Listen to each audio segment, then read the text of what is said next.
Magandang hapon mga ka-happy hour. At narito ang mga balita para sa MBC TV Network News Update 4 PM edition. Acosta idineklarang hostile witness sa impeachment trial.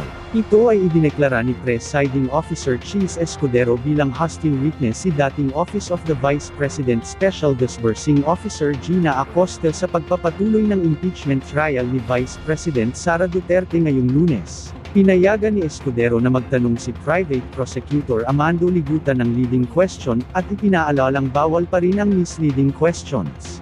Ms. Gina, saan po kayo nagkatrabaho ngayon sa Office of the Vice President? Tama po? Yes, Your Honor. Sino po ang boss niyo sa Office of the Vice President?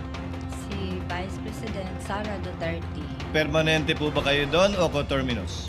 Coterminous po, Your Honor. So, pag wala na si VP Sara doon sa OVP, wala na rin po kayo? Yes, Your Honor. So, pag na-impeach si VP Sara o matanggal siya, wala na rin po kayong trabaho doon? Wala na po akong trabaho sa OBP. Sa OVP, siyempre. Opo. So, maalis kayo sa OVP? Tama po?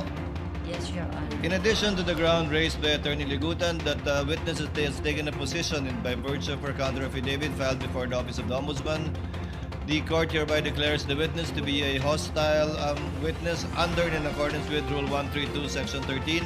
However, for the information of the senator judges and the public and counsels as well, this only gives Attorney Ligutan the right to ask leading questions, still not allowed to ask misleading questions. As I know, Attorney Ligutan is well aware of the distinction. Yes, Your Honor. Samantala, PNP on top of the situation sa kaso ng pananambang sa interim chief minister ng BARM.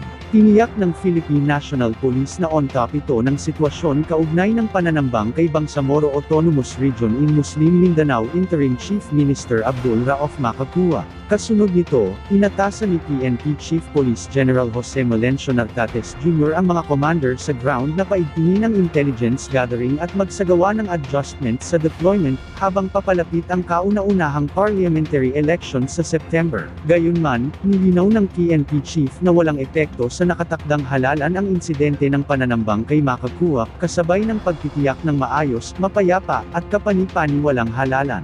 Ayon sa COMELEC, lumalabas na isolated incident lamang ang nangyaring pag-atake kay Makakua, at hindi ito dapat maging dahilan para ipagpaliban ang naturang halalan.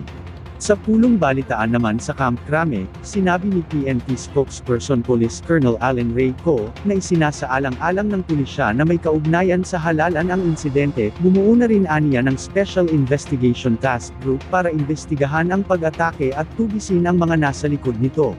As of now, yung ating investigators and yung crime scene processors were already able to retrieve 81 fired cartridges. Fortunately, wala pong nasaktan dun sa target of the ambush, yung po sa convoy ng ating pong interim chief minister. So, is this an election-related incident? As of now, this is considered as a suspected election-related incident since it involves a candidate or a public official. At yan ang mga balita para sa MBC TV Network News Update 4 PM edition. Abangan ang mga susunod na balitaan mamaya para sa 5 PM edition.